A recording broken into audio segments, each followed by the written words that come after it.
Livro de 1 Reis, capítulo 19, de 1 a 14. Amados, antes de lermos esse texto, eu gostaria só de ir para o 18, porque há uma mudança significativa do capítulo 18 para o capítulo 19 do livro de 1 Reis. No capítulo 18, Rebeca, mostra um homem corajoso, forte, desafiador. Capítulo 19, que nós vamos ler, mostra alguém com medo, amedrontado. Só gostaria de lembrar para os irmãos o capítulo 18. Acabe era o rei de Israel, mas não administrava Israel dentro da vontade de Deus. E ele propôs ao povo de Israel que houvesse uma luta, uma batalha espiritual entre o Deus dos exércitos, o Senhor Deus Todo-Poderoso, e Baal, que era um Deus adorado pela mulher dele, Jezabel, por muitos profetas, entre aspas, ali em Israel. E é interessante que Elias aceitou e foi e propôs o seguinte desafio: vamos colocar aqui madeiras para holocaustos, vamos cortar animais e colocar sobre essas madeiras. E assim foi feito. Como eles eram mais, Lucas, mais do que um profeta chamado Elias, eles pegaram primeiro, cortaram os animais, colocaram na madeira e começaram a clamar por Baal: Baal, salva-nos, Baal, mostra que tu és Deus. E gritaram assim de amanhecer até o meio-dia. E Baal, nada, porque ele não é Deus, ele não é nada. E diz o texto que ao meio-dia Elias começou a zombar deles: gritem mais alto. Ele não é um Deus? Quem sabe ele está meditando, ou está ocupado, ou está viajando, ou talvez esteja dormindo. É necessário que acordemos Baal para que ele possa mandar fogo dos céus. Mas o que aconteceu, gente? Baal calado estava, calado ficou, porque não existe Baal. Não existe Baal. Aí depois chegou a vez de Elias. E é interessante, voltando ao texto, que eles se cortavam com pontas de flechas. Eles acreditavam que Baal poderia mandar fogo. Eles acreditavam em Baal. Depois, no verso 31, Elias pegou 12 pedras para cada um representante dos 12 filhos de Jacó, as 12 tribos de Israel, colocou ali em cima. E ao lado, irmão Elias daqui, cavou uma valeta e pediu ao povo de Israel que fizesse o seguinte: irmão Caio, trouxesse água, não era nada inflamável, era água, e colocasse sobre o animal. E eles, Wellington, trouxeram a primeira vez em cheiro de água. Aí ele disse: traga outra vez. Eles trouxeram em cheiro de água. Traga a terceira vez. Eles trouxeram em cheiro de água, ao ponto da valeta se encher de água ao lado do holocausto. Aí então Elias fica na frente daquele holocausto e clama ao Senhor para que ele mande fogo do céu, para que o coração daqueles que não estavam mais crendo em Deus pudesse voltar a crer em Deus. O verso 38 diz: então o fogo do Senhor caiu e queimou completamente o holocausto, a lenha, as pedras, o chão. Também secou toda a água que estava na valeta ao redor. Verso 38. Irmãos, que demonstração poderosa do Senhor Deus. Aquele homem Abraão era um homem de fé. A Bíblia relata que ele era um dos pais da fé, um dos heróis da fé, lá em Hebreus 11. Mas aí a gente entra no capítulo 19, é o que nós vamos ler agora. Esse homem de tremenda fé vai vacilar, e nós vamos ver agora e estudar o porquê. Ora, Acabe contou a Jezabel tudo o que Elias tinha feito e como havia matado todos aqueles profetas à espada. Por isso Jezabel mandou um mensageiro a Elias para dizer-lhe: que os deuses me castiguem com todo rigor, se amanhã nesta hora ele não fizer com a sua vida o que você fez com as deles. Elias teve medo e fugiu para salvar a sua vida. Em Betseba de Judá, ele deixou ali o seu servo. Entrou num deserto em uma caminhada de um dia, chegando até o pé, aqui tem giasta, mas eu quero chamar Zimbro.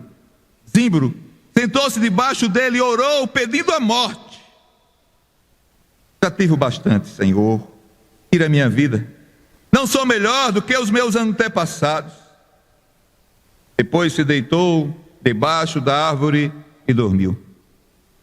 De repente um anjo tocou nele e disse: levante-se e coma. Elias olhou ao redor e ali, junto da sua cabeça, havia um pão assado sobre brasas quentes e um jarro de água. Ele comeu, bebeu, deitou-se de novo. O anjo do Senhor voltou, tocou nele e disse: levante-se e coma, pois a sua viagem será muito longa. Então ele se levantou, comeu e bebeu. Fortalecido com aquela comida, viajou 40 dias e 40 noites, até chegar a Horebe, o monte de Deus. Ali entrou numa caverna e passou a noite. E a palavra do Senhor veio a ele: o que você está fazendo aqui, Elias? Ele respondeu: tenho sido muito zeloso pelo Senhor, o Deus dos exércitos. Os israelitas quebraram a aliança, derrubaram os seus altares, ou quebraram os seus altares, mataram os seus profetas à espada. Sou o único que sobrou, e agora também estão procurando matar-me. O Senhor lhe disse: saia e fique no monte, na presença do Senhor, pois o Senhor vai passar. Então veio um vento fortíssimo e separou os montes, esmagou as rochas diante do Senhor, mas o Senhor não estava no vento. Depois houve um terremoto, mas o Senhor não estava no terremoto. Depois do terremoto houve fogo, mas o Senhor não estava nele. Depois do fogo houve um murmúrio e uma brisa suave. Quando Elias ouviu, puxou a capa, colocou sobre o rosto, saiu e ficou à entrada da caverna. E uma voz lhe perguntou: o que você está fazendo aqui, Elias? Ele respondeu: tenho sido muito zeloso pelo Senhor, o Deus dos exércitos. Israel rejeitaram a tua aliança, quebraram os teus altares, mataram os teus profetas à espada. Sou o único que sobrou e agora também estão procurando matar-me. Disse Elias ao Senhor. Que diferença, irmãos? O Elias do capítulo 18 para o Elias do capítulo 19. Elias, um homem em crise. Elias, um homem em crise. A crise de Elias é marcada por alguns pontos, irmão Eli Júnior, nesse texto. Porque o Elias do Monte Carmelo da fé chega ao zimbro da frieza. O Elias da coragem, agora é Elias do medo. Ele fugiu com medo. O desafiador agora é desafiado. Elias, que venceu 450 profetas de Baal, foge com medo de Jezabel. Era um homem em crise. Agora a crise se caracterizava por algumas coisas. Nós queremos nesta manhã estudar com os irmãos para que vejamos o que aconteceu com Elias, para ver se com as nossas vidas não venha a acontecer. Em primeiro lugar, supervalorização das coisas pequenas. O verso 3 diz assim: Elias teve medo e fugiu para salvar a vida. Elias teve o quê? Medo e fugiu para o quê? Salvar a sua vida. Um Deus, irmãos, que jogou fogo do céu para queimar o holocausto, encharcado de água, por acaso não podia salvar a vida de Elias? O Deus que segurou a chuva por mais de 3 anos, que alimentou Elias com corvos, trazendo pão e carne, será que não podia salvar a vida de Elias? O Deus que fez reviver um menino que morreu na casa da viúva de Serepta, o filho dela. Então ele se deitou sobre o menino 3 vezes e clamou ao Senhor: ó Senhor meu Deus, faze voltar a vida a este menino. O Senhor ouviu o clamor de Elias e a vida voltou ao menino e ele viveu. Será que esse Deus não poderia salvar a vida de Elias? Queridos, não foi por falta de ação de Deus, de milagres, de ações extraordinárias, mas por algo muito pequeno, diante de um Deus que é soberano, poderoso, glorioso, que fazia diferença na vida de qualquer homem. E é esse Deus, é o Deus dessa igreja. E é esse Deus que é o meu Deus. E é esse Deus que é o seu Deus. E é esse Deus que é o seu Deus. E é esse Deus que é o seu Deus.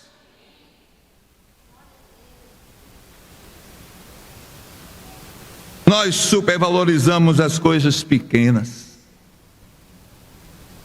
Sejamos mais flexíveis e entendamos mais as coisas do ponto de vista de Deus. Geralmente Ele está certo. Geralmente Ele tem razão, porque Ele é Deus. E nós somos pó, servos.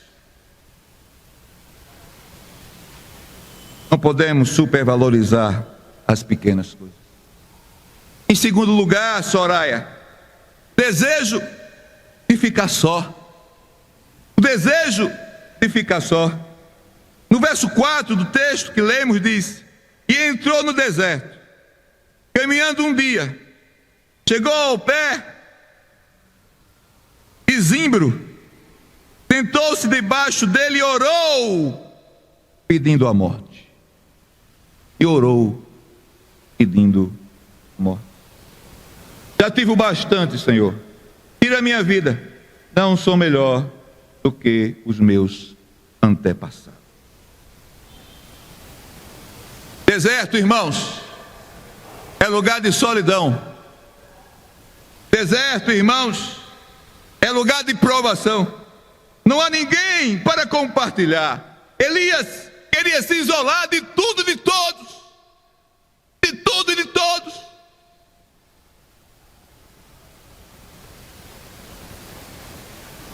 Ele queria se tornar como uma ilha, sem acesso, totalmente fechado. muitas vezes bebendo das lágrimas de um coração em crise. Era isso que Elias estava querendo naquele momento. Beber as lágrimas de um coração em crise. Ele chegou a pensar que era o único zeloso de Israel. Quando esse sentimento invade o nosso ser, entramos em um desespero, e achamos que estamos sozinhos, e somos os melhores. Mas isso não é verdade. Não é verdade. E ele respondeu: tenho sido muito zeloso pelo Senhor dos exércitos. Os israelitas rejeitaram a tua aliança, quebraram os teus altares, mataram os teus profetas à espada. E sou o quê? O único que sobrou. Sou o único que sobrou. E agora também estão procurando matar-me. Diz o verso 4 do capítulo 19. Ele não estava só. Mas o Senhor mostra para Elias que havia 7.000 homens que não se dobraram a Baal, nem beijaram aquela imagem. No entanto, fiz sobrar 7.000 em Israel, todos aqueles cujos joelhos não se inclinaram diante de Baal, e todos aqueles que suas bocas não o beijaram. Ou seja, ele não estava só. Existia 7.000 pessoas que não se dobraram a Baal, nem beijaram aquela imagem. Irmãos, nunca pensem que vocês estão só. Nunca pensem.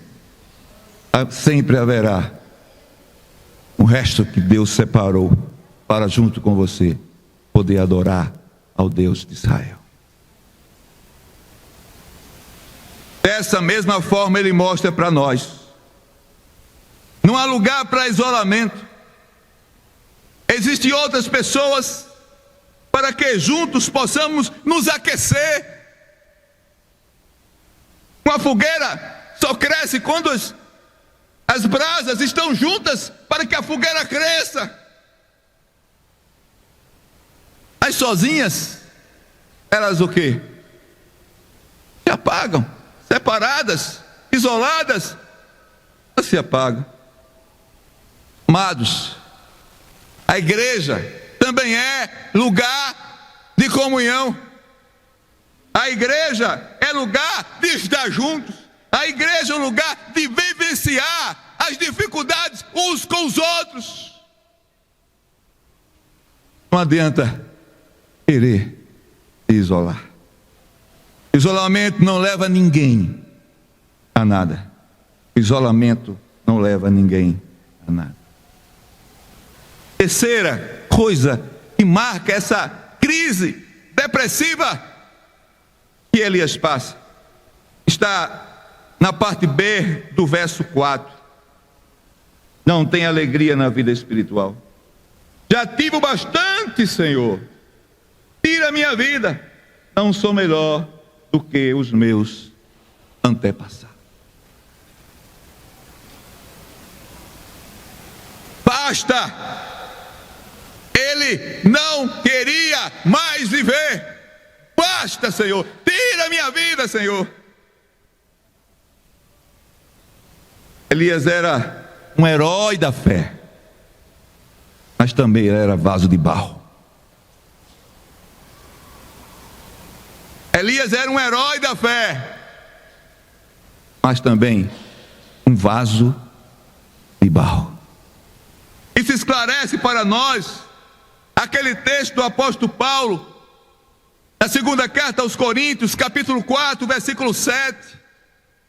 E nós lemos assim, irmã Paixão: mas temos esse tesouro em vaso de barro, para mostrar que este poder, que tudo excede, provém de Deus e não de nós.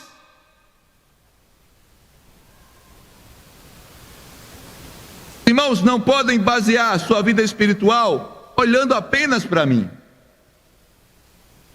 Podem olhar para mim mas sabendo que tudo que eu sou, que eu tenho e que eu quero ser, vem de Deus. Porque no momento que eu passo a gloriar-me em mim mesmo, eu perco esse valor. Porque eu sou um vaso de barro. E a excelência está em quem? Em Deus, não no vaso de barro. Na antiguidade, os tesouros eram escondidos em vasos de barro, para mostrar que o poder, a beleza estava no tesouro e não no vaso. Eu sou apenas um vaso, irmãos. Os irmãos são apenas vasos. O que tem em nós de bom é a presença de Deus. O tesouro que temos em nossas vidas é a presença de Deus. A coisa boa que temos em nossa vida é a presença de Deus. É essa presença de Deus. Nós somos vasos apenas, sujeitos a depressões, a doenças. Um ser vulnerável. Um ser vulnerável. Queridos, conosco pode acontecer a mesma coisa. Sabia que pode? Passamos a ler menos a Bíblia. As aulas da EBD para nós é um sacrifício. Passamos a não cooperar com a igreja. Muitas vezes dela, a igreja, queremos distância. Passamos a olhar erros na vida do irmão, não olharmos para a magnitude do Senhor da igreja, do Senhor Jesus. Será que estamos assim? Será, irmãos, que estamos assim? Olhando para homens, lugar de olhar. Será, irmãos?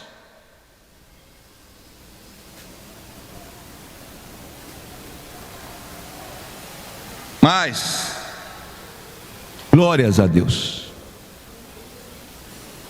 Ele não nos rejeita. Ele não nos rejeita. Como não rejeitou Elias no passado, Ele também não nos rejeita. Ele nos manda a palavra de conforto, de uma forma tremenda, maravilhosa e inexplicável. Ele nos entende. Glória a Deus por isso. Ele nos entende, irmãos. Deseja ardentemente mudar a direção das nossas vidas.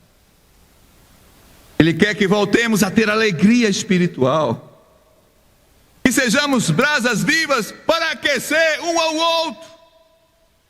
Ele deseja que a nossa vida seja marcada pela presença dEle. O Senhor não nos abandona, irmãos, não nos abandona. Ele nos quer vivos na sua presença. Vamos repetir comigo essa frase? Ele nos quer vivos na sua presença. Vamos lá? Ele nos quer vivos na sua presença. Porque fora da presença do Senhor não há vida. Quarto, precisamos do alimento do Senhor. Precisamos do alimento do Senhor, no caso, a palavra de Deus. Versículos 9, 6 e 7, digo.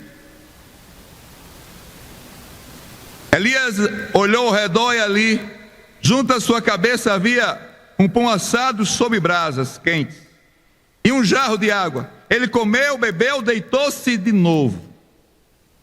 O anjo do Senhor voltou, tocou nele e disse: levante-se e coma, pois a sua viagem será muito longa. Aquele anjo de Deus estava querendo preparar Elias para a viagem que eles iriam ter. A palavra de Deus, do Senhor, irmãos, todos nós precisamos. Todos nós precisamos. Da ministração do louvor, todos nós também precisamos. Da comunhão com os irmãos, Irmã Josi, todos nós precisamos das orações uns pelos outros, todos nós precisamos. Nós precisamos muito disso para vencermos as crises que podemos estar vivenciando. Nós precisamos muito disso. Aqui no texto, Deus usou pão e água, e também um anjo que tocou Elias, porque ele teria uma caminhada de 40 dias e noites, uma caminhada a passos largos, imparada também, pois o estado de Elias era depressivo. Meus amados, meus irmãos, mais do que qualquer coisa, Elias precisava do toque do Senhor. Irmão Ivanildo, mais do que qualquer coisa, Elias, naquele momento da vida dele de crise, de depressão, ele precisava do toque do Senhor. Talvez algum de nós que estamos aqui, quem sabe, não está precisando de um toque do Senhor, da palavra do Senhor, de um louvor que nos faça entender quem somos e quem é Deus. Quem sabe? Quem sabe? Elias se sentia cansado, exausto, sem vontade de viver. Este alimento que deu forças para caminhar até Horebe, o monte de Deus, o lugar onde Deus queria falar ao seu coração. E Deus falou, e Deus falou. Eu digo mais para você, para vocês, para nós: a igreja é o lugar onde Deus pode falar ao seu coração, à sua vida, mudar a direção da sua vida para o centro da vontade dele, que é o melhor para ele, o melhor para nós também, como foi o melhor para Elias. É isso que Deus quer fazer com a sua vida, com a minha vida também. Ele quer falar ao meu coração e ao seu coração. Quinto ponto: precisamos buscar a presença de Deus. Ali, entrou numa caverna e passou a noite.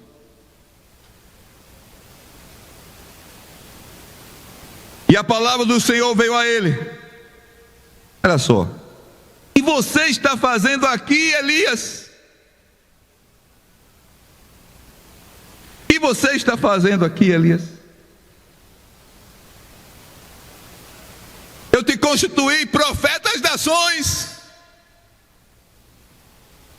homem de coragem, que enfrentou 450 profetas de Baal. E como diz a Bíblia, que nós recebemos o espírito de coragem e não de medo e não de temor.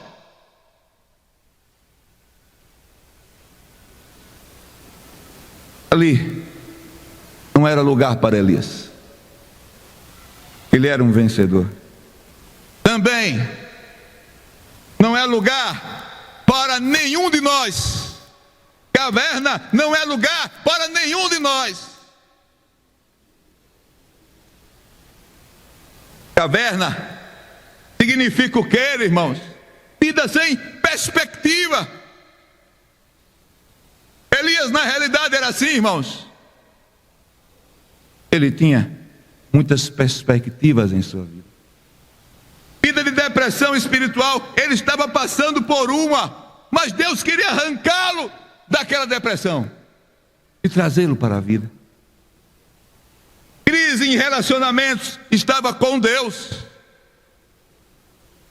Vergonha por pecados cometidos, ele não tinha cometido nenhum pecado para ter vergonha. Ele estava num lugar E Deus não queria que ele estivesse. E o Senhor Deus está dizendo para Elias e para nós: sai daí, você foi comprado pelo sangue de Jesus, você foi transformado pelo poder do Espírito Santo. Caverna não é lugar para filho de Deus. Caverna não é lugar para filho de Deus. Caverna é lugar para quem está distante de Deus, longe de Deus, não querendo nada com Deus. Aí sim é lugar para esse tipo de pessoas. Mas para nós, não. Nós, como filhos de Deus, temos um lugar na batalha pelo Evangelho, pela divulgação, propagação do Evangelho do Senhor. Caverna, irmãos, é lugar para quem está longe de Deus. Longe de Deus.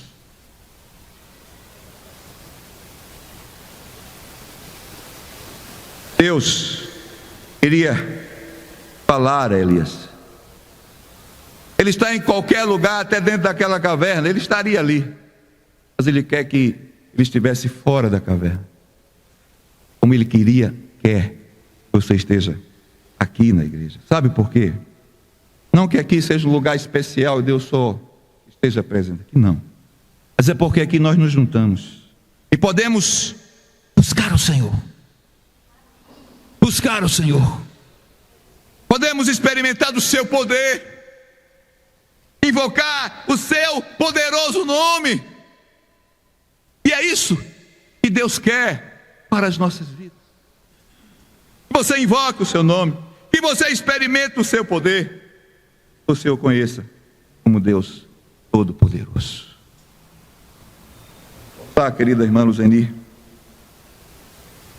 Por isso que capítulo 11, versículo 11 até o versículo 13, diz assim a palavra de Deus: o Senhor lhe disse: saia, fique no monte na presença do Senhor, pois o Senhor vai passar. Então veio um vento fortíssimo que separou os montes e esmigalha as rochas diante do Senhor. Mas o Senhor não estava no vento forte. Irmãos, nós podemos entender que às vezes existem alguns movimentos que arrebatam muita gente, né? Todos celebram que ali Deus está agindo. Depois de um tempo, aquele vento passa e Deus não estava ali. O Senhor não estava no vento. Depois do vento houve um terremoto, mas o Senhor não estava no terremoto. E depois um fogo, mas o Senhor não estava no fogo. Houve um murmúrio de uma brisa suave. Quando Elias ouviu, puxou a capa, cobriu o rosto, saiu e ficou na entrada da caverna. E uma voz lhe perguntou: o que você está fazendo aqui, Elias? O que você está fazendo aqui? Naquele momento de dificuldade para Elias, sim, dificuldades. Ele estava acometido de uma doença terrível que é a depressão, que é uma doença que nós devemos tratar como uma doença. Elias precisava do psicólogo dos psicólogos. Quem é esse? Deus. E Elias ali recebe novas responsabilidades. Deus tinha para ele, inclusive, de escolher um substituto para ele próprio. Ele escolheu Eliseu. Amados irmãos, esse templo aqui é consagrado ao Senhor. Não é o lugar onde Deus mora. Deus não mora aqui. Nós sabemos que Deus mora no coração daqueles que têm a vida entregue ao Senhor. Mas também Ele está aqui nessa reunião e quer falar ao nosso coração. Não adianta vir aqui apenas mecanicamente para cumprir tabela. Não adianta vir aqui tradicionalmente apenas porque no domingo de manhã você está na igreja, porque você é um religioso. Também não adianta. Se você estiver aqui e não experimentar do poder, da presença do Senhor, nada vai adiantar. Mas se você estiver aqui buscando essa presença do Senhor, como aquele anjo levou Elias até ali para que ele buscasse a presença do Senhor. O Senhor o chamou, ele saiu da caverna, ficou na porta da caverna. Passaram algumas coisas, mas quando houve aquele murmúrio de uma brisa, Deus estava ali. Ele invocou o nome do Senhor e experimentou a sua presença. Concluindo,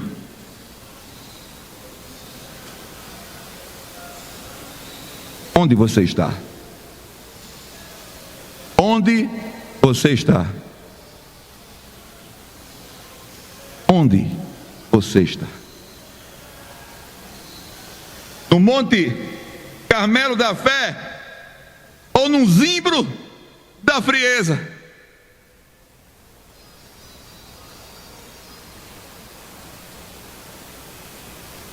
No Monte Carmelo da Fé ou no meio do deserto? Ou no meio de um deserto? Onde você está? No Monte Carmelo da Fé ou dentro de uma caverna? Ou dentro de uma caverna? Aonde você está?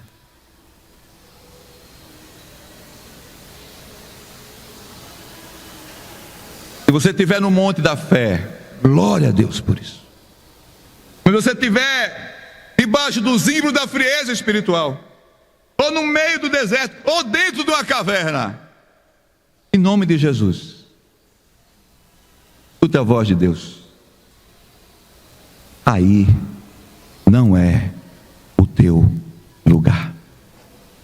Aí não é o teu lugar.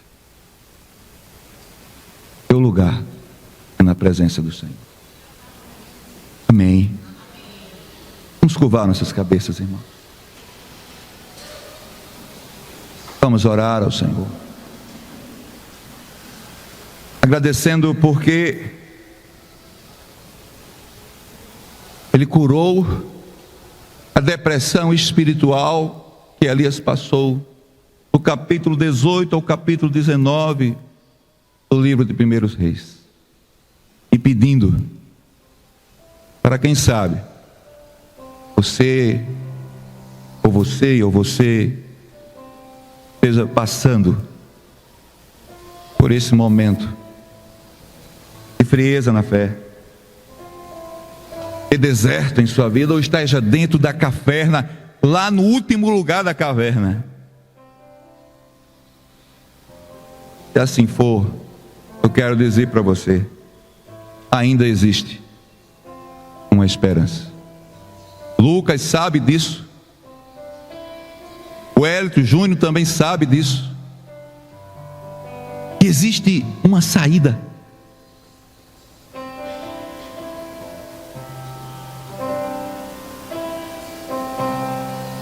Existe uma luz no fim do túnel, e é dali que Deus te chama. Vamos orar. Deus e Pai,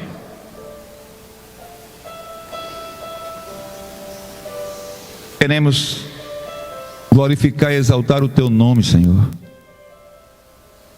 por Tua palavra que fala aos nossos corações. Ó Senhor,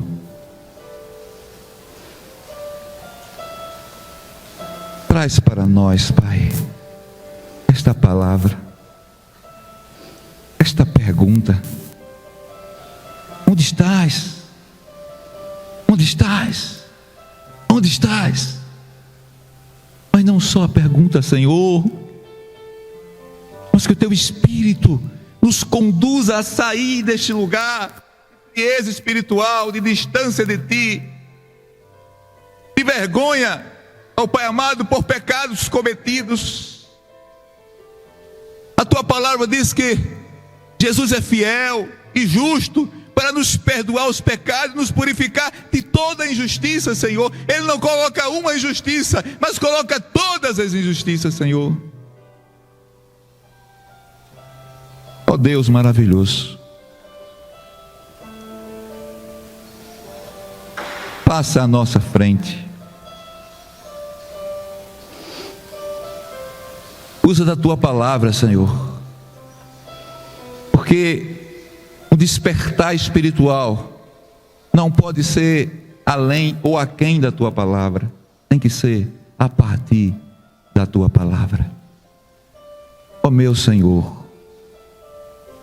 ajuda-nos a andar contigo, de passo em passo, até experimentar a glória nos céus, quando Jesus Cristo voltar para buscar os que são teus. Em nome de Jesus. Amém, Senhor.